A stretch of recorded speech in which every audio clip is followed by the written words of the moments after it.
Hearing from the National Communications Officer of the National Democratic Congress, Sami Chemfi, addressed the press on a number of issues relating to the matters on illegal mining. Of course, the NDC there making some fresh demands for a probe into the complaints raised by the former chair of the Interministerial Committee on illegal mining, Professor Frimpong Boateng.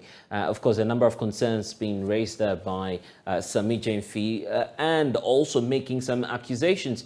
Just this afternoon as well, a member of parliament, Roxanne Nelson Dapiamepo, made some calls on the Commission for Human Rights and Administrative Justice to also investigate some allegations of corruption as contained in the leaked document authored by the former chair of the Interministerial Committee. Well, the report actually names some top government officials facilitating or actively engaging in illegal mining. The Office of the President has described the document as a catalogue of personal grievances and without facts. However, the Member of Parliament for South Dai, who is also a member of the NDC, believes that the content of the document and not mere allegations, is asking Shraj to probe some of these allegations. We'll get to the concerns of the NDC shortly, but first, my colleague Michael Nieshale has been engaging this Member of Parliament a couple of hours ahead of this press briefing by Sami Chemfi. And of course, Michael is joining us with more on this. Michael, what's contained in this document that the South Dai MP is submitting to Shraj as we speak?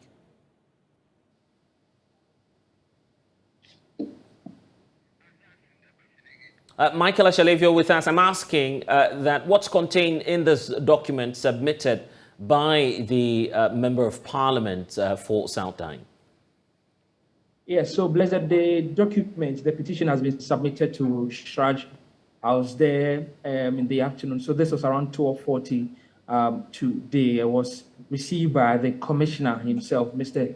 Wetao. Yeah, so if you would indulge me, though, I can take you through bits and pieces of some of the things that they said in that particular statement. So if you go to statement number 12, for instance, it talks about, says that was subsequent to the publication of the report mentioned above, our client informs us that Charles Bisu granted an interview on one of us on a sister station, in which he alleged that Prof. Kwabena Frimpong Boateng was himself engaged in illegal mining, popularly known as Galamsey, whilst he was the chairman of the Interministerial Committee on Illegal Mining, and had given out the supposed missing 500 excavators to people to work with, and attaches that particular interview to the petition as well. It goes on to say a number of things. Effectively, what they are asking is to escalate this investigation to go beyond just the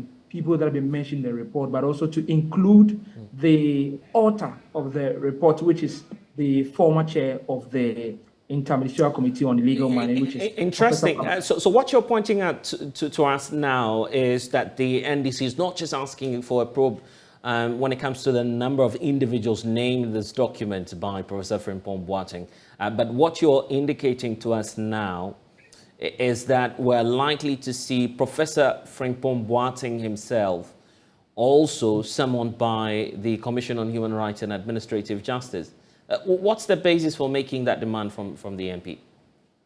Well, so first of all, if you go by what is in the statement, it clearly says that, well, you hear the secretary to the committee at the time that Professor Frimpong Boateng was the chairman, the secretary to which is Charles Bisu, now making these allegations against the chairman. So they want to definitely hear the story of that. But talking to the lawyer who represented the Honorable Member of Parliament, Honorable Roxanne Nelson Dapiamepo, he mentions that, well, if in the event, and he uses the word a public hearing, if you have a public hearing, it gives room for the chairman himself, the space, and it's again in terms of safety, to give us some more evidence as to some of the claims that he made in that report. You already heard from the presidency describing this as a catalogue of personal grievances. So you can listen to the lawyer here, that is lawyer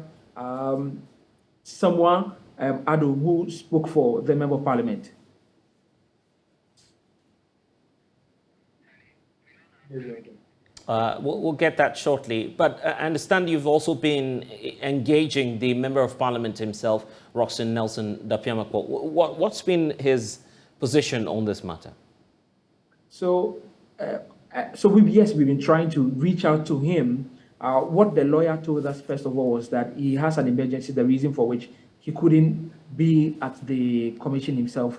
So again, I've sent him quite a number of messages. He's told us he's interested in talking, but he wants to finish with his emergency, and then he give us the details of that. So subsequently, when we have that, we'll definitely bring it to you. Indeed, Michael Ashale there. And now we can listen to lawyers speaking on behalf of this South Dying NDC Member of Parliament who's been laying the petition before Shraj.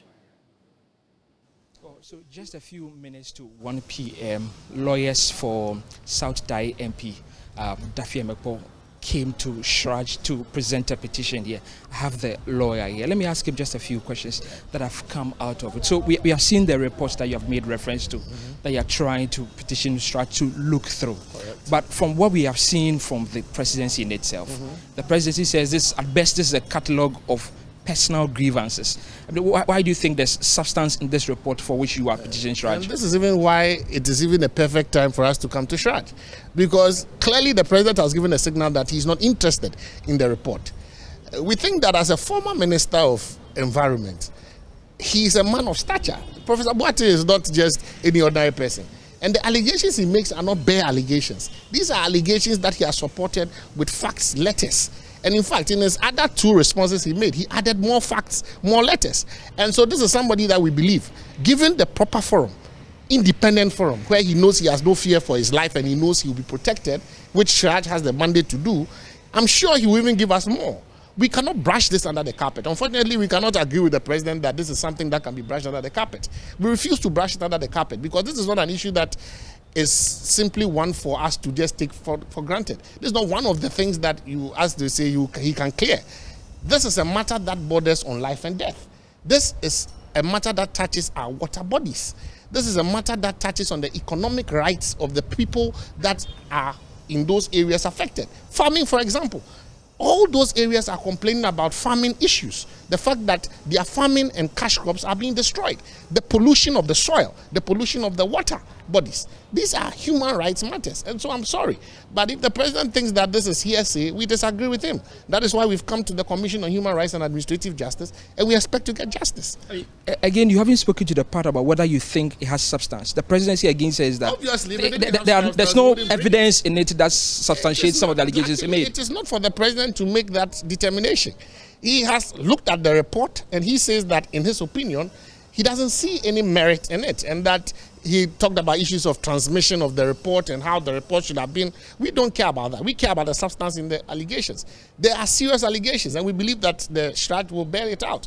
We have no personal grievance against anybody, but the point is this: the Honorable Member of Parliament has oversight responsibility. He has seen the report. He believes that the report contains enough basis for investigations.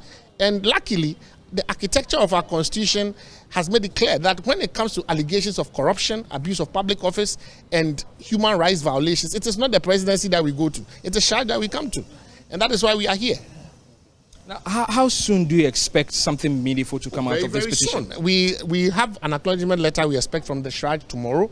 We intend to be here every week. And so every week you will find me here following up, asking questions, because we expect public hearings to begin. All we have is to meet the threshold of have enough to be able to investigate it. When Shraj begins to write to us and deal with the matters, we will make this a public issue. This matter is not going to go away. If anybody for any moment thinks that this matter is going to go away, it's a lie. You and I have a responsibility. Imagine you wake up one day, you cannot find drinking water. How would it be for you? We cannot all afford to buy water. We all cannot afford to have our soils destroyed. We all cannot afford to fly out whenever we are hungry, or whenever we need water, whenever we need medical attention. Ghana is all that we have, and so we have a responsibility to protect it. Not just for us, for the future generations as well. But one who asks, what is the interest of your client? This is something that we've heard from Ato forcing from Parliament that is going to go to Parliament. So what's the personal interest of your client? The parliamentary group has Parliament. If Parliament also wants to exercise oversight, so be it. But Shraj is to deal with accusations of corruption. Even Parliament does not have the mandate to deal with corruption. So clearly, if you have allegations of corruption, abuse of public office, and human rights violations, even Parliament cannot deal with human rights violations. Shraj is the place. And the matters that have been mentioned deal with these specific issues. The right to life, the right to economic rights, the right to have water, the issues of corruption, allegations of abuse of public office. These are not matters that you can go to the presidency or to Parliament. The president says he's not interested. Those are his words. So clearly we have to move on.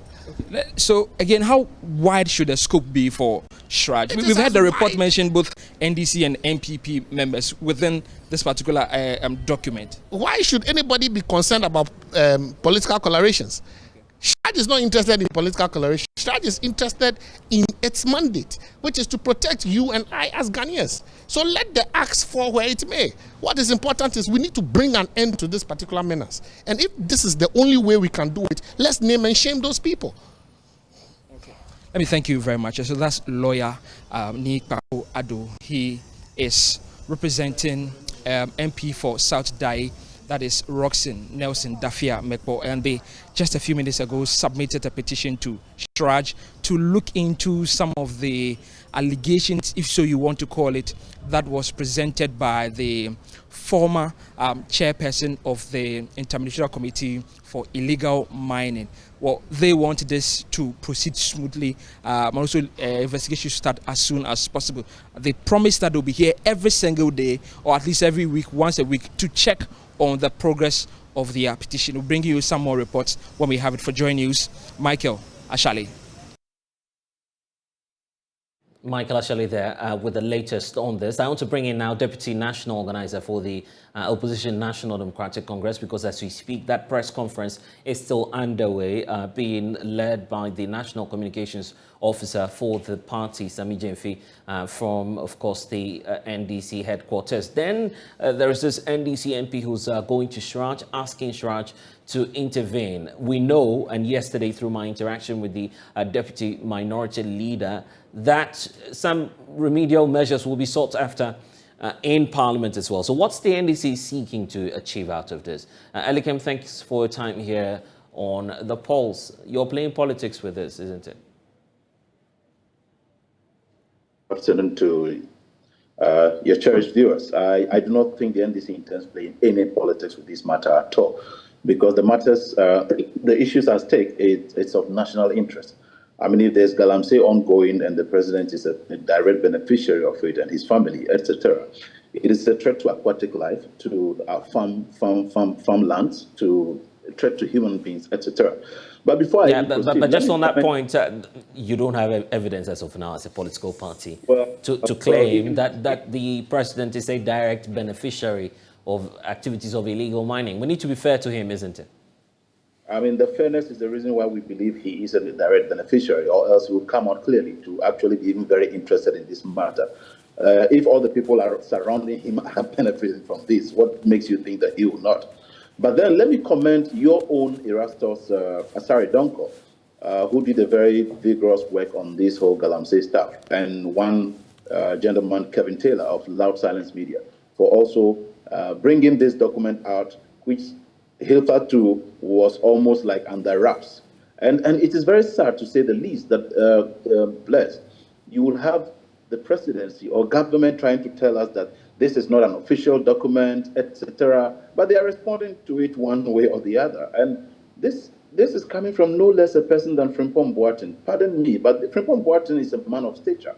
He's not like, let's say, Kojo Oppong Nkrumah, who rose to fame through the media space for a year or two. Frimpong Boateng is a known surgeon who will not compromise. And so go out there and ask on the streets if Ghanaians will take Frimpong Boateng serious, or the responses that the various people, appointees, are making. And very significant names have been mentioned in that report.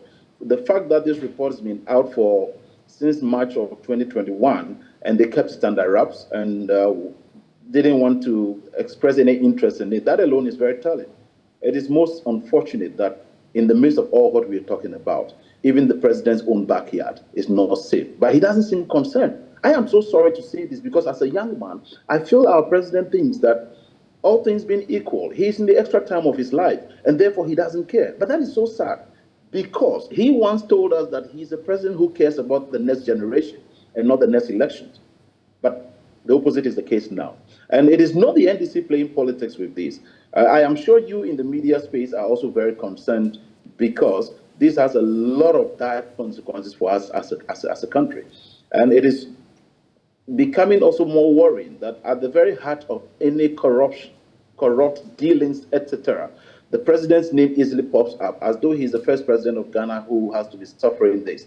But in Ghana's history, this is becoming so embarrassing, and you don't expect anybody within the government to accept responsibility. Okay. Or to own up. The argument from the presidency when this whole report came up was that Professor Frimpong Boateng, as of now, has not adduced a single piece of evidence to back his claim. Is the NDC now in possession of at least some videotapes, documents to support what it is that the professor is laying claims to? We don't want to be going around in circles. It's like putting somebody in a circle and asking him to urinate in the corner when there's no corner there. Professor Frimpong Boateng, in that 13 of how many pages, I've forgotten, adduced enough evidence with that as well. He added documents, he added letters, he added pictures, etc. And you see how he has even responded to the likes of Gabriel Tredako and Kojo Opon Nkrumah, who I am told is busily deleting some of his tweets and posts on social media immediately. I mean, it is so sickening.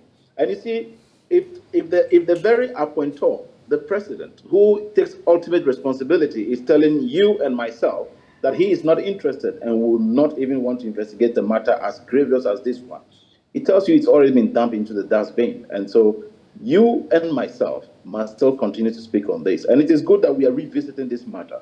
Our water bodies have all been totally destroyed. Meanwhile, we spend millions of cedis, if not dollars, in the name of buying drones and doing what have you to restore the water quality, etc. Absolutely nothing has been done.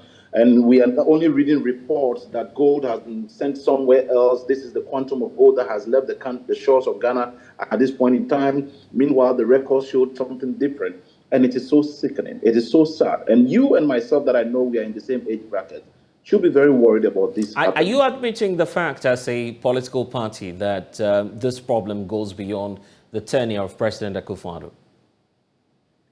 I will not say so. I can tell that you have evidence yourself that showed, as of February 2016, how clean our water bodies were. Yeah, I'm not. No, Elikem, that's not the import of my question. I'm not asking about how clean our water bodies are. The issue about Galamsey and the topic itself goes beyond the tenure of President Akufo-Addo. You agree, as a political party? Yes, it sure does. It sure does. And you see, it's because President Nana-Addo cannot bite the bullet. And he's appointed family and friends to very sensitive positions where it makes it very difficult for him. So he's got his own hands very clipped.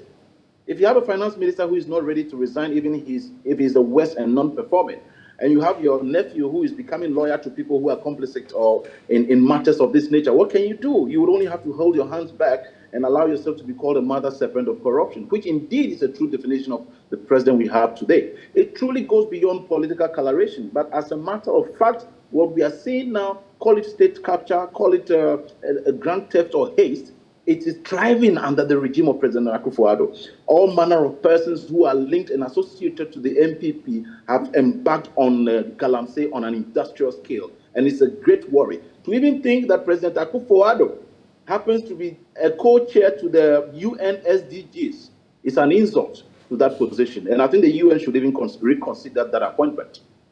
What I see now is that entities, in fact, as a political party as well, you've disclosed what you intend to do. And there's one leg of it where the minority leader is indicating that he may be heading to trigger this on the floor of Parliament. Then we have Roxanne Nelson Dapiamakpo also heading to Sraj over this. You as a political party, you are equally asking for, say, a bipartisan probe into this. Where are you laying your emphasis as a political party? Because it appears the energies are dispersed on this matter. We on two folds. In terms of the report itself by Professor Frimpong Boateng, and then also the gold mafia. You know, the Al Jazeera investigative piece that we all saw, in which the gentleman at the center of all said the president was even his friend. This is how our president has become friends to almost everybody who is engaged in any crook deal, and this is how we're suffering for it. And it is so sad that at the very heart of all of this is a country that is struggling to survive. As we speak, our international reserves are almost empty, according to the IMF. But individuals are making money that is enough to even support this whole economy, and they are only related to one regime. So now, Professor Frimpong Boateng himself insisting and standing by some of the issues that is raised, but there are counter-accusations as well. For instance, we've heard from Charles Bisu point out that even the associates of the professor himself and some very close persons to him are engaged in activities of illegal mining. Why are you being flippant about that? My good friend Charles Bisu should be happy that he still finds his voice at the mention of Galamsey, etc. We all know very well the Anas expose and where his position got to. So I do not think that we would want to take lessons from the likes of Charles Bisu. He has got a very dented image himself as well to deal with at the moment. And so I don't think that it is a matter for us to look into. Why is he waiting until this time before he wants to now give out some talks on from Frimpong Boateng? The Ghanaian out there on the street listening and watching you and myself today would prefer to listen to Frimpong Boateng than to listen to Charles Bisu. So what you mean to say is that we let go of Professor Frimpong Boateng, who was then chairperson of this interministerial committee, you see? You see, when there's a bipartisan probe into this, it will unveil a lot. If Professor Frimpong Boateng is also involved, definitely the investigations will reveal that as well. And this should be known truth to everybody. And so it also tells you that Frimpong Boateng is ready to subject himself to any probe should there be. And I think being a surgeon, he is very thorough with what he does and has been very careful with it. So I know he knows what he's talking about. And that is the reason why we would take all avenues available to make sure that this matter is looked into. It is not only about the NPP and the NDC. This is the NPP destroying Mother Ghana. And we should all be concerned about it, especially the young ones like myself and you. But, of course, what's lacking in all of this criticism from the NDC is that there's absolutely no policy alternative. It's clear now that the issue of illegal mining will feature in the 2024 elections in terms of Ghanaians demanding strict policy measures. Why is the NDC failing to put out its plan on what you intend to do, or perhaps what any government ideally should do to tackle the problem? It will be wrong to say there's no policy statement from the NDC. We have been in power. And that was why I gave you the example of February 2016, when there was this video documentary that showed how clean our water bodies were. It was because we actually put in good measures that were to avoid such occurrences. And when I'm talking of this, I mean that you recall when this government told us that they're putting all the small-scale miners together, training them to do what have you. Monies were spent. They said they bought drones and all that. We can't see the effect of all of that. But we as a party are saying that, look, President Mahama said so even in our last manifesto, campaign 2020. There's an appropriate way to make sure that you create proper awareness, you group them together so that they come together and embark on legal community mining. Yeah, but government, I mean, to be fair, government is currently running a regime for a community mining scheme. So what's different about the NDC's position on this? You don't need to say that government is embarking on any community mining. This is just rhetoric. Go out there. They have taken over concessions themselves and are embarking on that. It is only appearing on paper that we have community miners, etc. But it's not happening there on the field. That is the reason we are seeing what we are seeing today. Is there any water body that has been reclaimed so far? It would have been evident enough that indeed this government is walking the talk. So it is not walking the talk. That is why we are where we are, blessed. The issue about the political class, and it appears that even in a document, Professor Boateng is even pointing out to some members within the NDC who may have also been one way or the other complicit when it comes to activities of illegal mining. Why are you not looking inwards as well and giving out your own persons who are affiliated to the NDC who may equally be engaged in illegal mining? The very way we publicly condemn this illegal mining and the destructive nature and the impact it's bringing onto our country, we expect that if there's anybody who is within the NDC associated to this kind of madness, the person be brought up. Name and shame, and let's make sure that the law deals with whoever is involved in this, because it is, like I keep saying, this is not a battle or political rhetoric between the NDC and the NPP. It is a matter of national security. And so even if any person within the NDC, I haven't heard any, I must be very frank with you, but if anybody within the NDC has been mentioned as well too, it is a reason we have actually called for a bipartisan probe, so that anybody who is found to be guilty or culpable will be dealt with according to law. But as it stands, it appears that there's a ring. The president, his vice president, his nephew, family and friends, and at his own backyard, Galamsey is ongoing. You know, at the mention of the likes of Captain Koda, another media guy said Mante, and all of this. These are names that keeps on ringing every now and then, and you ask yourself, why always Captain Koda? Why always Dr. Mahmoud Baumia? Why always President Akufo-Addo? Why must it always be Gabi Oshedako? These are the people who are... I need to state at this point that the names you're mentioning, you bear personal responsibility if they decide to take you on in court. I'm not part of this, your claims. I will bear full responsibility for that. These are names that have been mentioned in the report which I am citing. So my reference point is Professor Frimpong Boaten's document, which they said is not official, yet they are entitled to be responding to it. I don't know in what capacity they are even responding to it at. Are they also responding to it as official or as unofficial? A document that they do not value, but they have time to be responding to it one after the other. Very pathetic. I'm looking at the way forward. You are asking, for instance, the president to immediately act on these concerns. If the president fails to act, what's likely to happen? What are we to expect from the NDC? As a political party, we would actually converge to decide what next actions to take. And the fact that we have a very good relation with you, the media, who also appreciates the damaging effects of what is going on and are not happy with it, you will be one of our first point of calls if we have to disseminate some further information to the public and to get all involved and aware of what is happening. And so, finally, your appeal to the president? We all know that the president has been very arrogant, very disrespectful to Ghanaians. He doesn't listen. He doesn't walk the talk. He has actually portrayed himself in evidence of what Martin Amidou said, that he's a mother serpent of corruption. But we pray that he stops being an enabler to such actions and begin to act for once to save Mother Ghana. Okay. And especially the fact that he is also co-chair to the UN SDGs. I mean, that is very baffling. Anyway, Alikem, we'll leave it here for now. Alikem Kotoko is the Deputy National Youth Organizer for the National Democratic Congress. I'm grateful.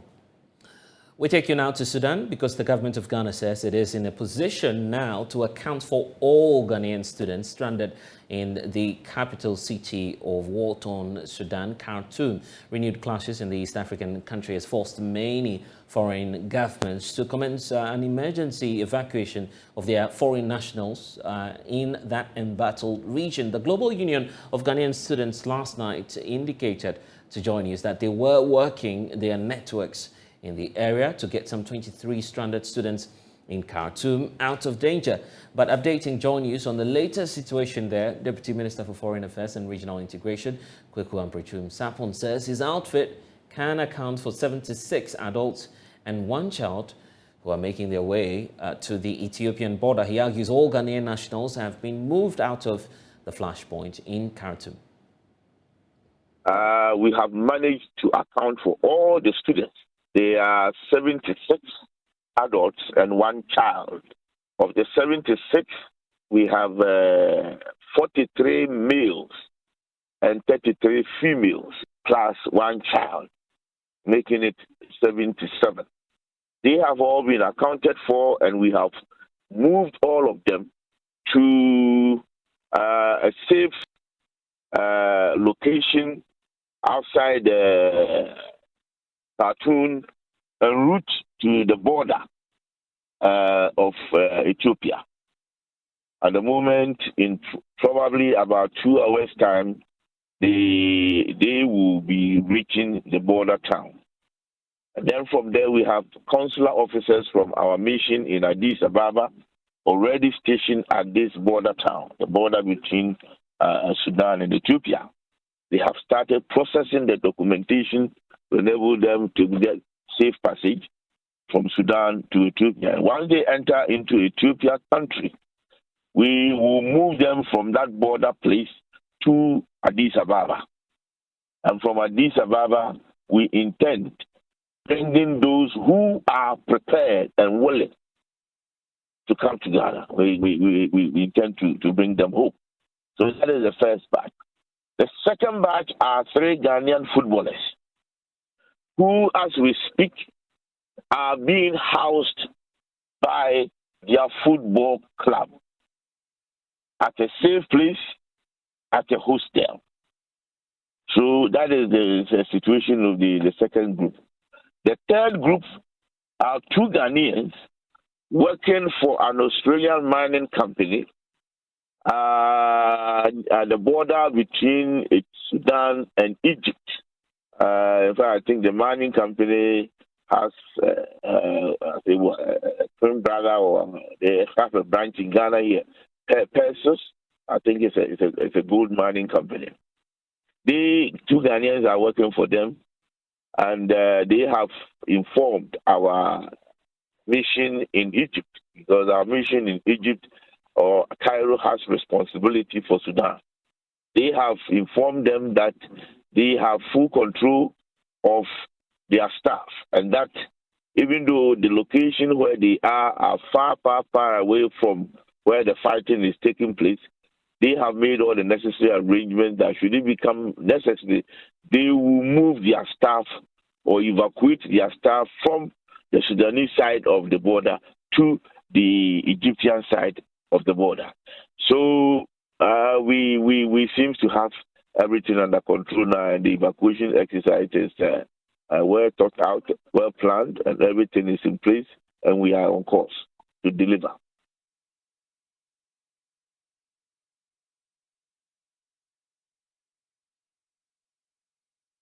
Well, so that's the update from the Ministry of Foreign Affairs and Regional Integration. We'll definitely be checking out the situation as to whether or not these 23 students, plus the rest making the component of 76, are indeed making their way to the Ethiopian border. But I want to bring in now Dr. Ladislas Prosper Agbeshi. He's the chairperson of the Pan-African Business Forum. They've made a passionate appeal asking the French government and other international actors to intervene on this matter. Doc, it's a good time to be talking to you. Just, of course, days after you wrote that passionate appeal to the likes of President Emmanuel Macron of France, asking him to intervene, it appears that there's a bit of an update that we're getting what some are describing as a bit of a ceasefire in Sudan now. What are your networks telling you about what's happening in the country? I think it's after we did make that appeal, which is quite very urgent for the stability of us as the sub-region.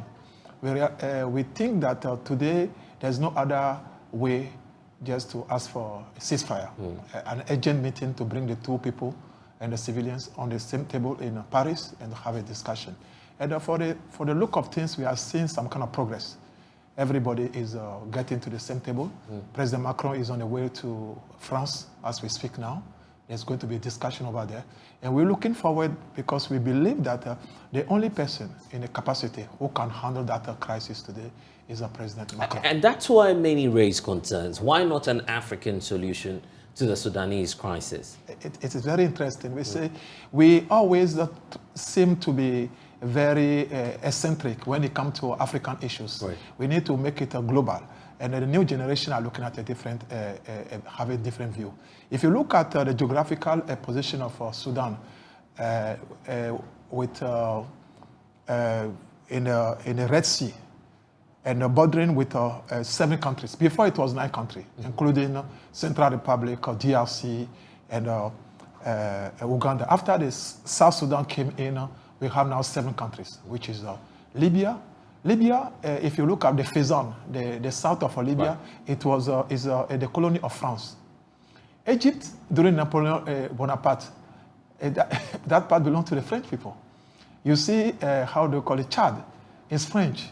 So if you look at that region, in terms of geographical, political understanding it, the only person who have spent more time understanding the politics in that area. But my concern is about France and why we should be focusing on France at this point. France have a legitimate reason to be part of that policy because they've understand what we are talking about today is about conflict, which needs some kind of intelligence, understanding of the region, and having spent a lot of time. And the new generation we have in Africa, if we spare certain kind of few leadership, including Nana, who is doing very well in the continent, the others does not understand where we are going. You must understand agree that there are skeptics about France itself, how France is dealing with. No, sometimes we do. Sahelian crisis, they are not on top of these. Sometimes these are the criticisms facing France as we speak. Why should we count on them? We have to count on them. You see, many new generation, old generation have put the new generation to certain kind of mistakes,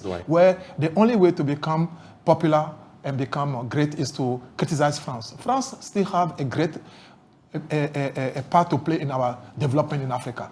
And Macron have been very active in dealing with harmonizing things with us. We want to collaborate with Western.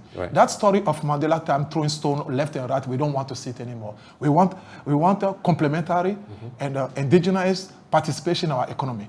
We don't want people, yes, we don't want France to tell us what we have to do, but we cannot take them out of the agenda. You feel we're not sufficient I'll tell you, if you look at our vision towards the Millennium Development Goal of 2050, which we said our GDP is going to be 29.9 trillion ahead of America and Europe. Do you think that we can do it without the institutions in the world? We need partners. China is not our partner. We need some partners where we can have a free discussion with her. And we believe that if you look at where we are standing today with RSF, General Ahmed Dangalo, and Al Fatah, the head of the army, you must know what is happening in Sudan today is to Islamize Sudan and cut out our brothers.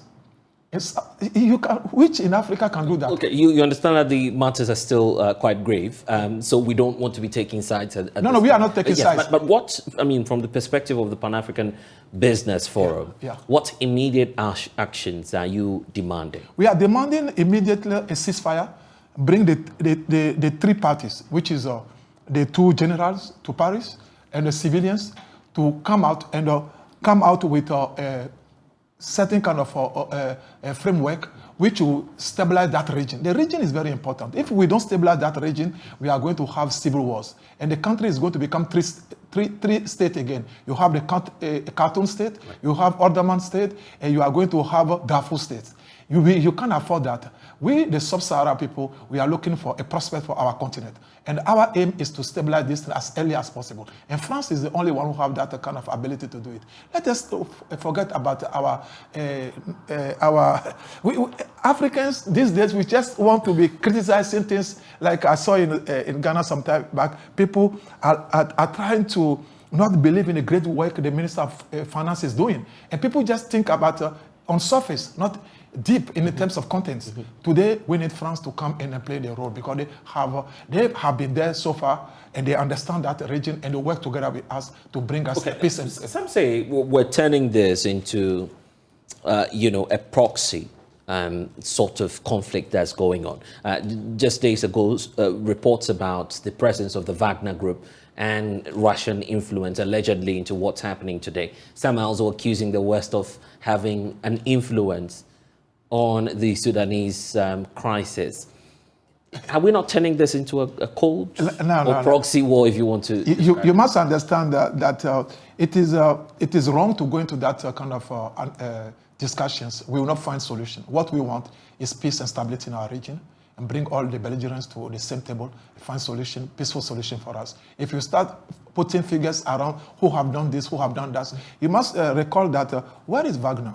It started with Bashir, President Bashir, who was trying to Islamize the people, who created a rapid force with the general to fight the people in Darfur.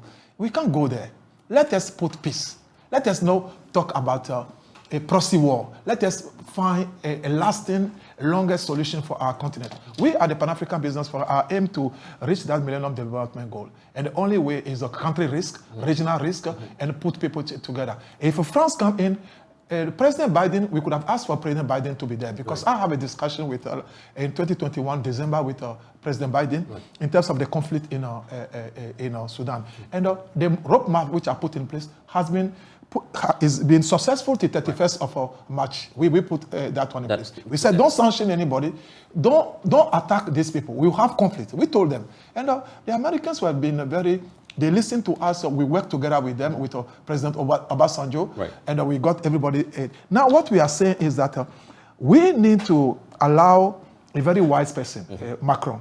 We've been watching him. You're so passionate and positive about it. You see, a lot of people, we do make so many mistakes condemning French. All our own people who are talking about it, what have they achieved with those French people? Zero.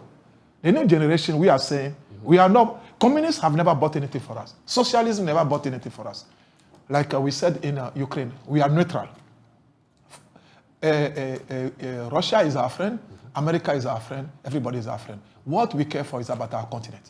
This situation is going to affect our vision of attaining those 29.9 trillion GDP ahead of, and the growth is going to be affected. Already we are coming from a COVID, which have affected the growth and the public debt for many African countries. How do we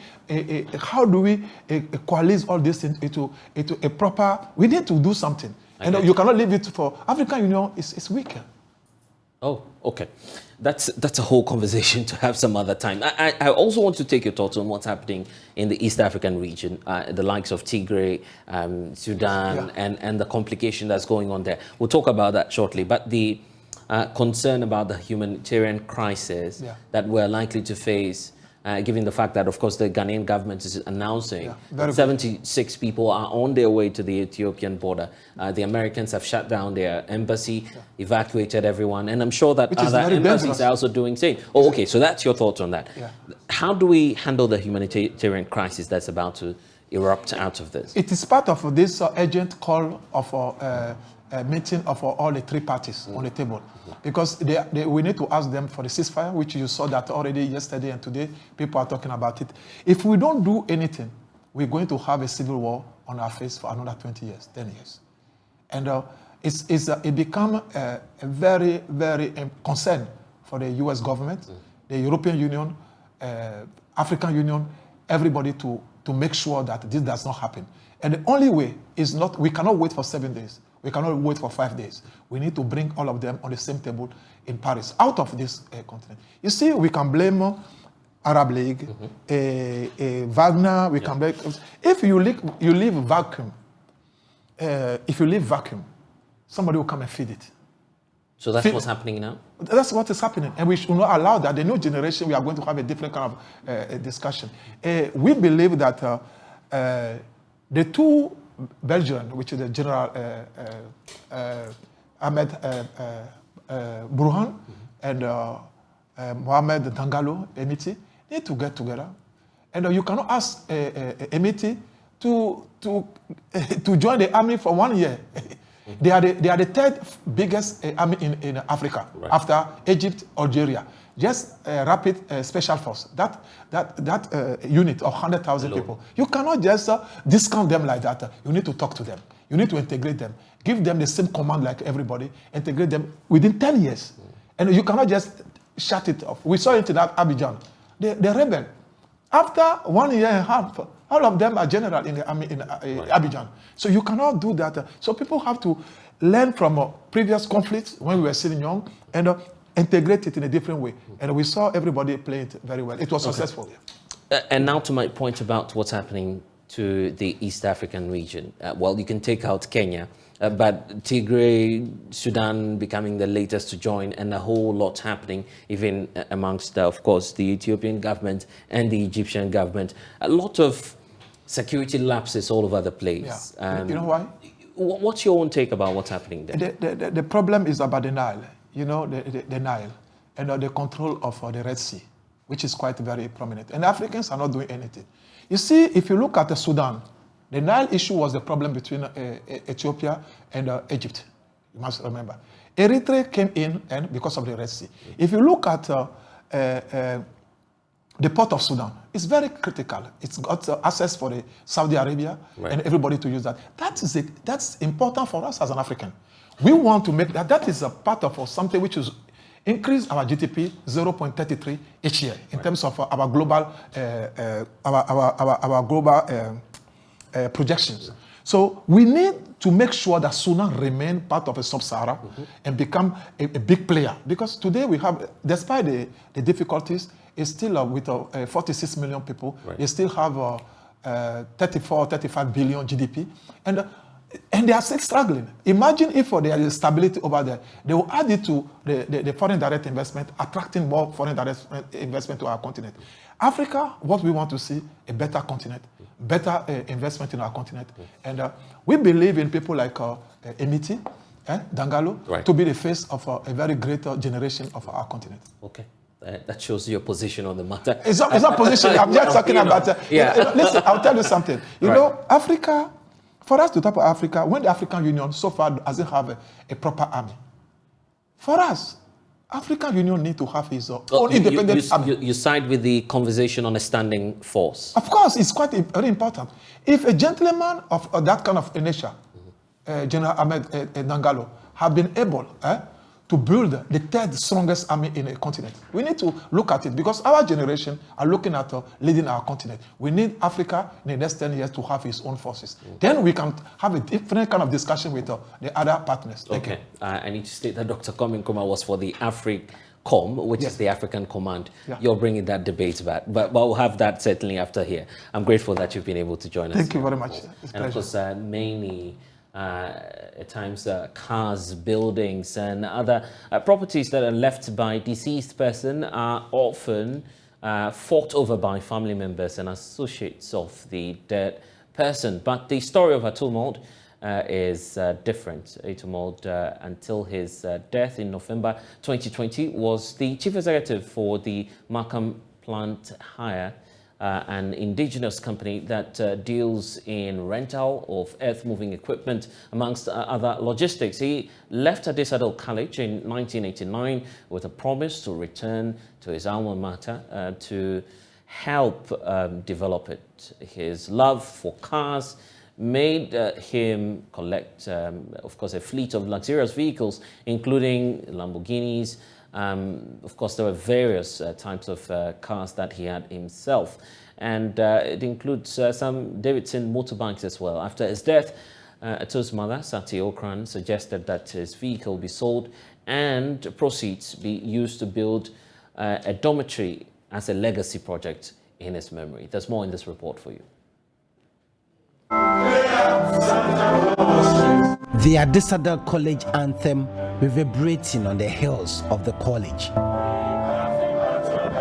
The energies and excitement of the Santa Clausians, both young and old, were to fulfill the wish of Atumold, a Santa 89 who had dreamed doing something befitting for his alma mater before his death in November 2020. At age 49, Atumold died, and relatives of the late business magnate have used proceeds from the sale of his fleet of luxury cars to construct a dormitory for his alma mater, Addis Ababa College. A couple of years ago, 1984, we found ourselves on this great campus, and in '86, we had one fine gentleman join us from London. His name was Atumold. Atumold, you know, was a fine, affable, wonderful person who joined us, and we went through O-level with him. Atu's classmate, Bishop Atu Dixon of the Healing Jesus Cathedral of the Lighthouse Group of Churches, sharing fond memories of his colleague. And then, because we're so close and attached to the Mold family, the Santa 89, specifically one brother of ours, we call him Atik, Emmanuel Jeffrey, who actually approached the mom and said that, look, we want to support in this great work that you want to do. So about 16 months ago, the place was giving and the sword was cut, And I think that exactly 16 months, the contractor has delivered to the point, and we are a witness to this great house, a old house. It was built out of, he had passion for cars. He bought quite a number of luxury cars, and so the cars were sold by the family, and out of that, the proceeds that were realized, they used it, to raise this wonderful edifice. The project, which is worth 5 million Ghana cedis, was handed over and inaugurated on Saturday, making it the 11th dormitory for Adisadel College. The Atumode House has 6 rooms, where each having the capacity to accommodate 150 beds and lockers and washrooms, where 6 students share a toilet facility and an ironing space. It also has a borehole with overhead tanks and a visitor's lounge with the television. Business magnate and chancellor of the University of Cape Coast, Dr. Sam Eson Jonah, also a Santa Clausian, couldn't hold back his excitement at what the Mode family had done. They claim they have produced many distinguished Ghanaians. Indeed, we have produced 3 chief justices in this country. We even occasionally claim that we produced the first female vice chancellor of a university, Professor Nana. Headmaster of Adisadel College, Samuel Agudogo, thanked the Mode family endlessly. He says the gesture adds to the numerous infrastructural support the school enjoys from the past students. As it is a great example to the current generation of students, we want to also make it a life dream to, after school, work hard and emulate the great sacrifice made by the great Mode family through the effort of our son, brother. It's going to be an unforgettable one. This is more so because it is the day on which we receive a huge solution to curbing overcrowding and congestion in the various dormitories of the 10 houses of the great college in Ghana. And the sight of this magnificent building before us gives both staff and students the impetus to work harder towards ensuring the college achieves its vision and mission. The Omahini of the Ogwa traditional area, Osabe Makwesiata II, urged others to emulate the shining example of the Mode family. But I will plead with all of us, from what we have heard about this gentleman, what he stands for, what he's been able to do for his fellow men, let's all take a part of his life. Brother of Atumode, Lee Okran, believes Santa Clausians have a lot to do, even though he admits that a lot has been done by the great names that have walked down the hills of Adisadel College. They say you can't take your worldly possessions with you, but you can. Atu always believe that even though he can't bring the dead back to life, he can make the living live an amazing life. And this is just exactly what we are trying to do. He didn't take his cars with him, but he has made use of them, and everyone can appreciate. If we had just a few Santa Clausians or others doing the same for their schools and for the country, we believe we wouldn't have to rely on the government. We can do things ourselves. The resources are amongst us. If you hear some of the great names that have walked through these doors, from Kennedy Japong, Alan Cash, Mr. Ernest Chemist, there are so many great names who are contributing or have contributed. It's just that we have to do more. Mother of Atumode, Sati Okran, was decorated by the school for ensuring that such a feat was done. Atumode, until his death in November 2020, was the chief executive of Markham Plant Hire, an indigenous company that deals in the rental of earth-moving equipment, among other logistics. Reporting for JoyNews from Cape Coast, Richard Kwejo Nyako.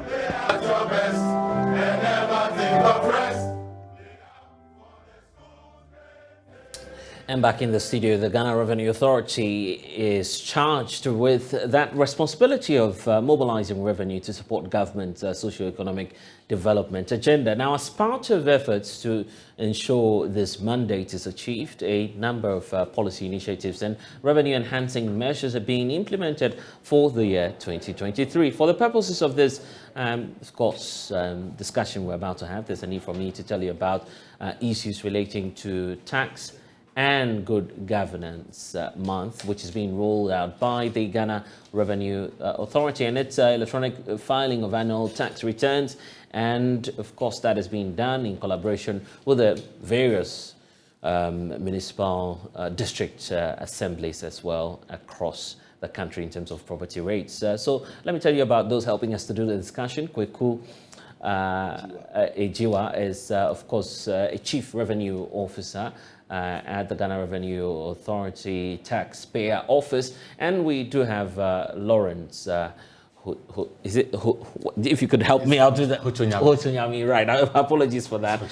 Of course, he is Assistant Commissioner, Training and Development Department for the Ghana Revenue Authority. So it's good to have you gentlemen with us. When I see you, sometimes I get scared, sometimes I'm happy as well that you are raising revenue for the country. You should be excited. Yes, indeed. Yeah. So what are the plans really for 2023? Maybe I should start off with you. So the month of April is a very important month for GRA. It's a month that we use to create awareness about taxpayer obligation. In actual fact, our taxpayers have 4 primary obligations. The first is to register with GRA. The second is to file returns. The third one is to pay taxes on due dates. And then the last obligation is to make frank and accurate voluntary disclosures to us. The month of April has been set aside to create awareness in this regard and to remind our taxpayers that the due date for submitting their annual returns is 30th April. Is that why you're terming this a tax and good governance month? Is that the reason why you're doing all of this?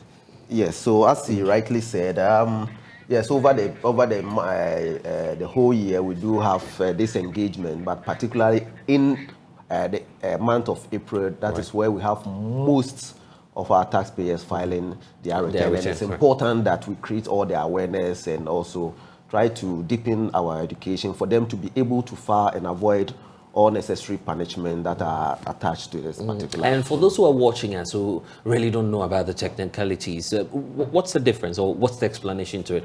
Filing of tax returns. When we are referring to that, basically what are we speaking of? All right, so when we say a tax return, it's basically a statement, an official statement required by the Commissioner General of taxpayers to account for any taxes that they are supposed to make available to the Commissioner General, i.e. If it happens to have income, the Commissioner General will want to know the whole year, the income that has come to you or the profit that you have earned, and see if there is the need for you to pay tax on that, or if there is the opportunity for you to even get a refund by way of paying of taxes to the person. So it's just an official statement. If it has to do with transaction, those who file VAT and other indirect taxes, then you are supposed to give us details of transaction that you have conducted within the month and also submit same to the Commissioner General. That will indicate to the Commissioner General whether you are supposed to go ahead and pay taxes or the Commissioner General is supposed to make a refund of taxes to you. Okay, so run us through the process. How do I file, for instance, my tax return? So like before I come to the filing process, the process. Like my colleague rightly indicated, we deal with taxpayers that are engaged in different business activities. They earn employment income, some of them earn business income, and some of them earn investment income, and a combination of all that. The law places an obligation of them to make a disclosure of their income, and that disclosure is what we call filing of returns. The Commissioner General would have to raise an assessment on each and every taxpayer, but the Commissioner General will have to base the assessment on a scientific basis, there should be a scientific basis for raising the assessment. And the scientific basis is that the taxpayers will inform the Commissioner General of their turnover, their sales, their income, all the expenses that they might have incurred in the course of the year, so that the Commissioner General will be able to accurately determine their tax liabilities. It's very important because if you don't file returns, the option that is available to the Commissioner General is to raise an assessment on you using best judgment. Right. And that could not be too friendly. So we want to encourage all our taxpayers that, look, this is the month for filing returns. You would have to make a disclosure of all your income and all your expenses. Now, the procedure is done online. Oh, we have moved solely from online. So nothing like going to see anyone to help you out so. on that. We have moved from the phase where you have to come to the GRA office, come and complete forms and all that. Now you go to our taxpayers portal. Okay. We call it www.taxpayersportal.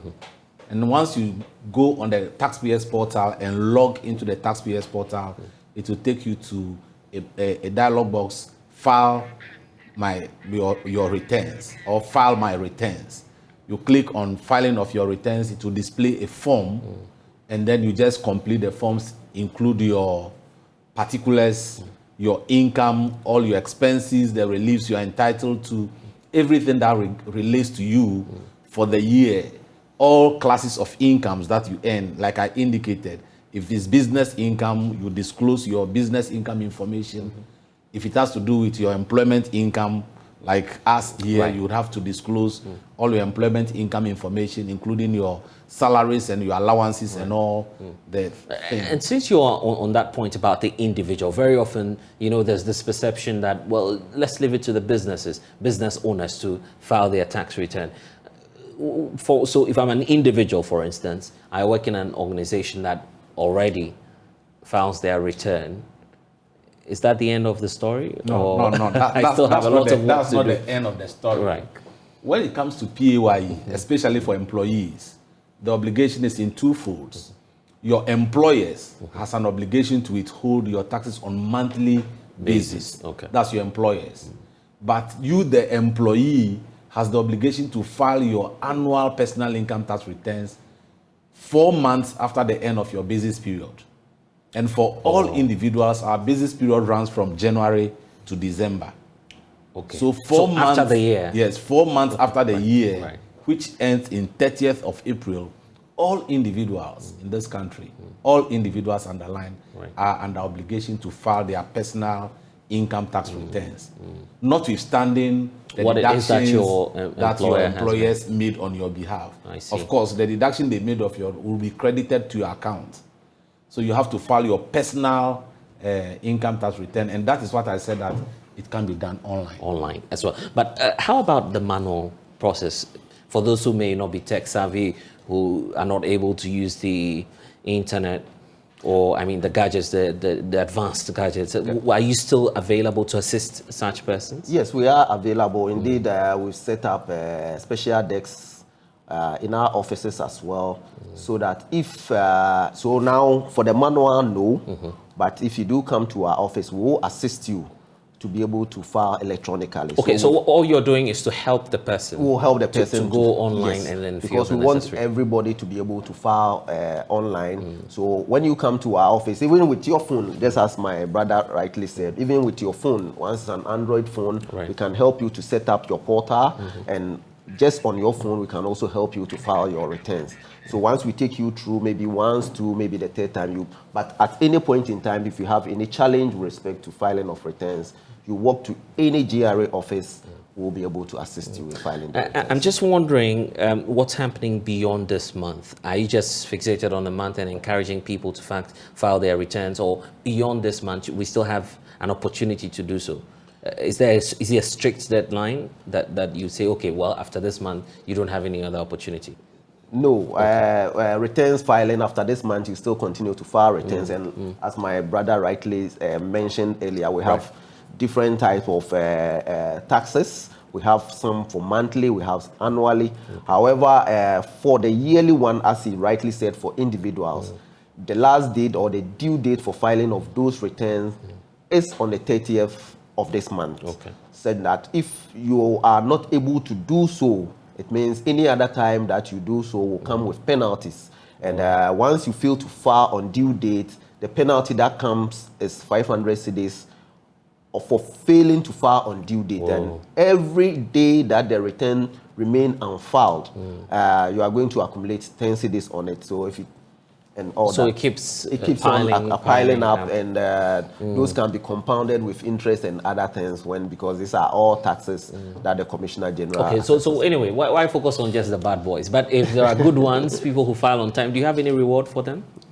Yes, you know, the filing of returns is so important to GRA because we needed that information to be able to calculate your taxes accurately. Okay. In other words, we don't assess you more than you should have paid. Or we don't over-assess you, so it gives us that leverage.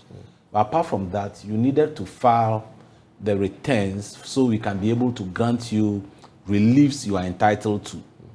If you do not file returns, we may not be able to grant you the reliefs that you are entitled to. All individuals in this country have personal reliefs.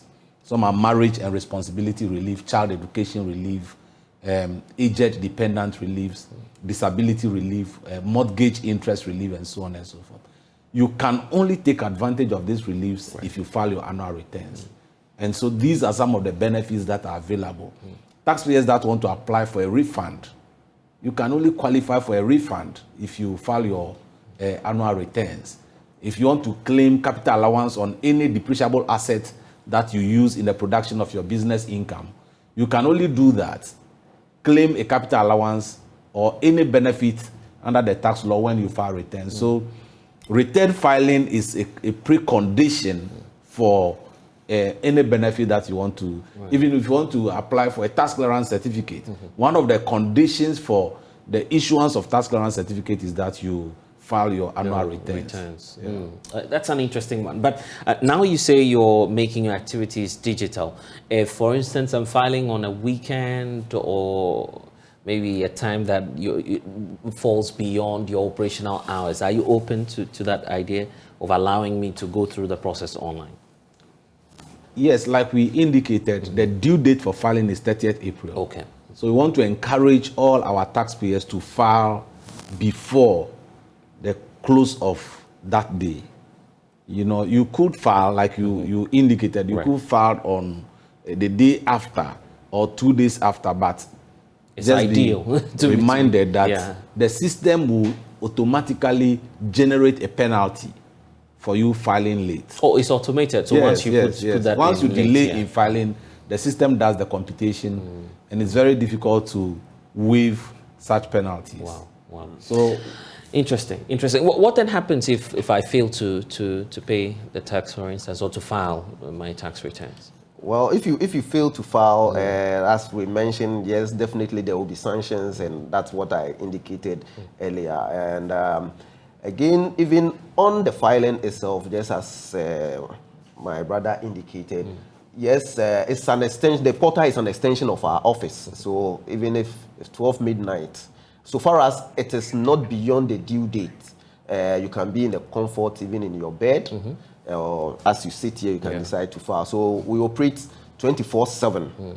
If it's on a Saturday and it's on that 30th, you can still file. If it's even falling on a holiday, so far as the day that we've given has not elapsed on the system, we've now made our office available at your homes, so you can equally file. And if you fail to do that, then of course the sanctions that we mentioned earlier on will come in. But there's this conversation about property rates, and when it comes up, a lot of people want some sufficient education on it. So first of all, are you is the law reformed on the payment of property tax, or is something that we need to still pay the rates? We need to still go ahead and pay them as directed by the district assembly. Right. So it's still under the purview of the district assemblies. They are mandated by the law to take property rates. However, we've gone into some kind of collaboration with the MMDAs, that's the district assemblies, together with the Ministry of Local Government and Rural Development, as well as the land valuation. So all that we've done currently is to create a platform and also a kind of a database where we've rated all properties across the country. We have the numbers, we have the values, we have also rated them, and they are sitting on that particular platform. Also, it's like a system. It's a system. So we've now created that system for the assemblies to be able to tap in and have the rates. So the rate, the laws, and all those things have not changed. We have rather come in to enhance the administration and of it. Yeah, but is there any special reason for which you're doing this, for which you're embarking on this partnership? Yeah. Were you experiencing some challenges that you were attempting to solve with the creation of this new system? The Ghana Revenue Authorities over the years, we have gathered a lot of experience when it comes to the administration of various tax types. Like you are aware, we administer corporate income taxes, personal income taxes, rent taxes, and all other tax types. And years of experience show that we need to leverage with the district assemblies when it comes to the administration of property taxes. It's just one of the tax types. Right. But we want to leverage with them, share our experiences with them, bring our enforcement and compliance know-how to them, to see how best they can take advantage of this tax type. We have properties dotted across the country, and day in, day out, you see people building new houses at strategic locations and developing new houses and so on and so forth. GRA is collaborating with the assemblies to see how we can leverage and maximize tax revenue. You realize in our 2023 budget is one of the tax types that the finance minister indicated that we're going to focus our attention on. Right. So we bring in our professionalism, we bring in our experience to assist the assemblies so that we can maximize revenue collection. And earlier when we were having the conversation on the filing of tax returns, you're pointing out that you've automated the system, you've upgraded, made it digital. With this one, is there a website or somewhere that you can go to and check out information on that? Yes, there is. There is. We have myassembly.gov.gh. Okay. It is the platform, the sole platform for the payment of property taxes. The sole platform for the payment of property taxes. You just have to sign in with your details, your phone number, your name. If you are a company, you sign in with your company details. And then you'll be able to register all your properties on that platform. Even if you have several properties across the country, you'll be able to link them up. The good news is that the myassembly.gov.gh is not a standalone platform. It works together with Ghana.gov platform. And so once you register and register your property on this platform, when it comes to payment, the system will navigate you from this platform to the Ghana.gov platform to make payment. Yeah, I was just about... So it's the one-stop shop platform. I was just about asking quickly because the Vice President indicated that the Ghana.gov was a system that you can make payments as well. So I was just trying to find out if of course, you can do payments through that portal as well. But earlier, we were pointing out that there's a sanction for you if you don't adhere to the issues of filing your tax returns. Sure. When it comes to property rate, will it also run like the penalty you have, for instance, for not filing your tax returns? So is that how it works? Yes, also has its own. So like system. So it's completely different from the tax filing. Okay. Yes, so they also have a complete system. It's a different law that is also mandating the assembly or backing the collection of property rate. Yes, and there are sanctions if you fail to pay the property rate, and the sanctions range from fines to even imprisonment, because according to their section 154, you can be prosecuted when you fail to do that. Yes, but the assemblies obviously have a lot to benefit from yes, this. They do. Are you collecting on behalf of them sometimes, or once you've created the system, everything goes directly to them? Yes, so everything, just as my brother has said, we are leveraging our expertise to help them. I mean, it's the same government, after all, the same states, the same consolidated fund. So we are only helping them by leveraging our experience to them, for them to be able to efficiently collect the rate when it comes to who gets what, and it is their mandate to collect. So that is what. But you know, they usually deploy some revenue collectors. Sure. What then becomes their role now that we're having a digital payment system and all of that? Yes. Okay. So again, there are other avenues that are created, just as even within the GRA. We used to also send people to go collect taxes. We have come into a digital space. There are a lot of work to be done, education and all that. So all those people are rightly catered for in this whole activity. I see. And as we wrap up on this conversation, Lawrence, is there any special message for people who are listening to us on the essence of why they need to comply and, of course, file their tax returns as well? Yeah, thank you very much. I think that this just a reminder for all our cherished taxpayers that they would have to, we want to move away from where we strictly enforce the laws, and we want to bring them to a point where they will voluntarily comply with their tax obligation.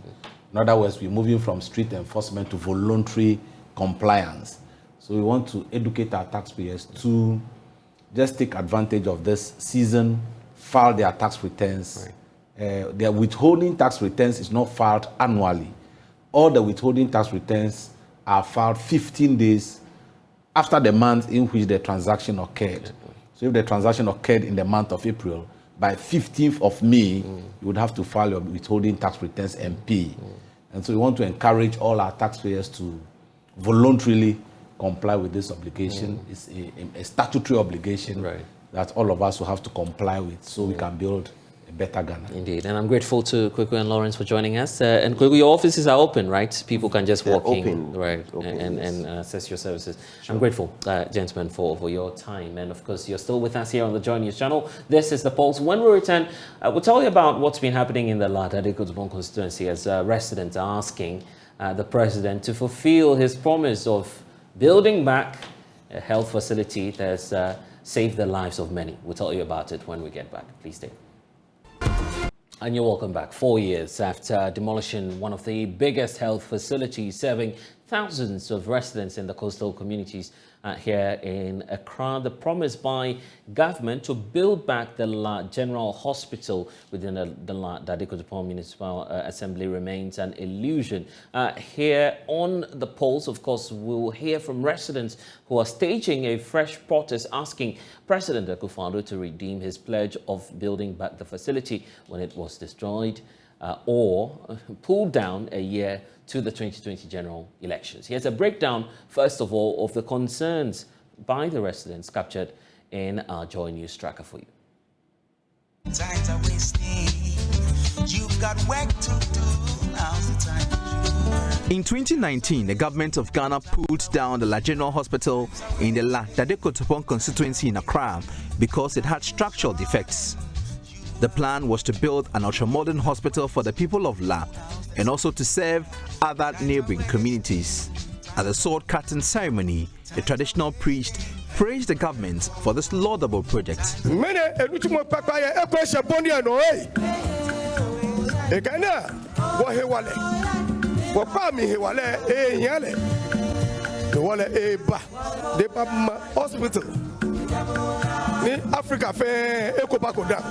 This redevelopment project is being financed by a credit facility from the Standard Chartered Bank of the United Kingdom with an export credit guarantee from Sinosure of the People's Republic of China to the tune of 68 million euros with an insurance cover of 3,860,000 euros.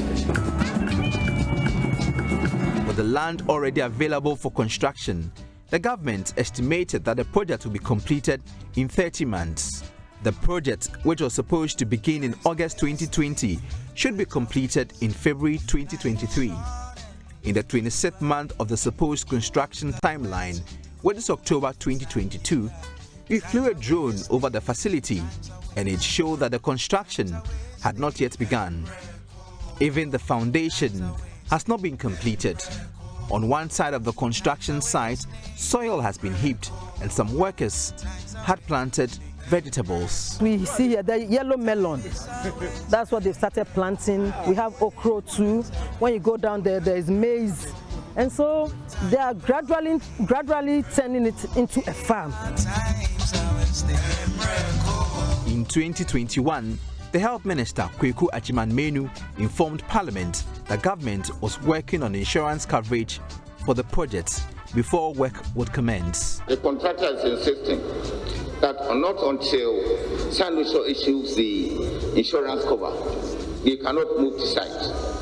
And therefore, Finance Minister has been informed, they are engaging, and the indication is that that problem will soon be resolved. And since the Ministry does not control that activity, it will be difficult for me to give a very specific point in time. All I can say is that it will be very soon. In February of this year, the Health Minister again explained that the project had been delayed due to COVID-19 and other factors. He promised that work would start soon. We went through regulatory processes. We faced challenges with COVID and some insurance challenges in China that stopped us from working. Now they are back on site, but because of the lockdowns and travel restrictions and so many things, even those who were giving us the money to come to do, bankers were not going to work outside, not only here in our country. So that has slowed down our activities. The Member of Parliament for La Dadekotopong, Rita Ojo, visited the construction site to monitor the progress of work. She's not surprised that the work has not begun yet. She's, however, disappointed. I think salt cutting for the MPP government is a fun phase. I remember they went to one of the districts.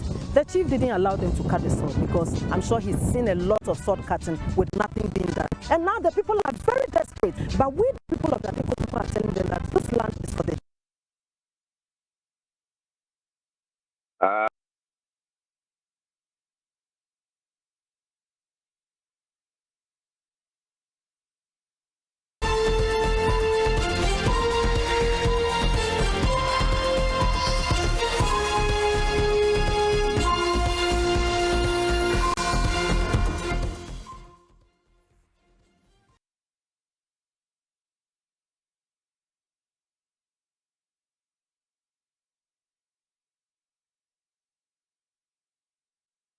Also, that's the sad state in which the La General Hospital, well, it's no longer there, so no need to even refer to the sad state in which it is. Ground zero is where we find it. But of course, the residents are not happy about this. They earlier today staged a protest asking the president to redeem his pledge of building back the facility. Jeffrey Tete, spokesperson for Kola, and Kola is an association of all the indigents within the La Dadekotopong constituency. It's good to be talking to you at this moment. You obviously look tired because you were part of the protest today. What are you making in this new demonstration that you staged? Okay, thank you very much. Considering the fact that a lot of people have died over the period of these 3 years when the hospital has been demolished and government has refused to rebuild the hospital, we are asking government to, first of all, in fact, they told the people of La that the money was readily available, but later on we found out that there was no money. So we are asking the minister on behalf of government to render an unconditional apology to the chiefs and people, and we are giving him an ultimatum of 3rd May, that's tomorrow's week, to come to the La Traditional Council and render that unconditional apology. You want the health minister to apologize on behalf of the president? Yes. Why?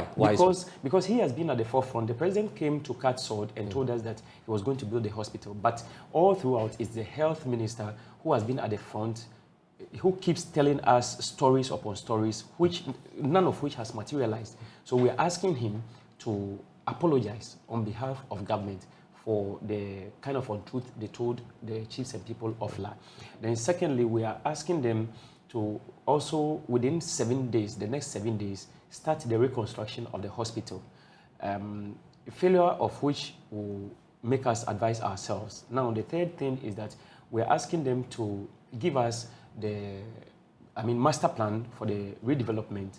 If they fail to start the reconstruction in 7 days, they should give us the master plan for the redevelopment, and we, the people of La, together with our brothers in the diaspora, are going to ensure that the hospital is built. The fourth one, you want to build back your own hospital? We want to that rebuild was the hospital. demolished by, Yes. by government. But government has given you assurances that what we see now, and this is the situation, right, as of today, 4 Yes. years on, Yes. 4 years Yes. after that demolition. Absolutely nothing. Nothing is still there. Yeah. But you were assured, giving that assurance by government that it would definitely be brought back 4 years on, correct? No, that was the assurance. No, the assurance was that when sword was cut on the 10th of August 2020, government told us that they were going to rebuild the hospital in 2 years. That presupposes that by 10th August 2022, that was last year, we should have seen the commissioning of the hospital. So the target was 2 years? 2 years. Just 2 years Exactly. to bring it back? Exactly. And they have failed on that.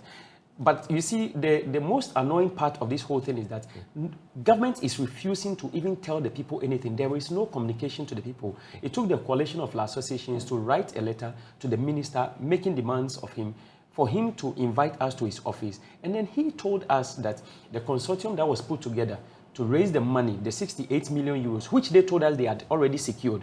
But then he told us to raise the money. The consortium had broken down, that one of the partners, that Swiss, Credit Suisse, had pulled out due to bankruptcy. And so they were now looking for somebody to partner the Standard Chartered Bank to raise the money.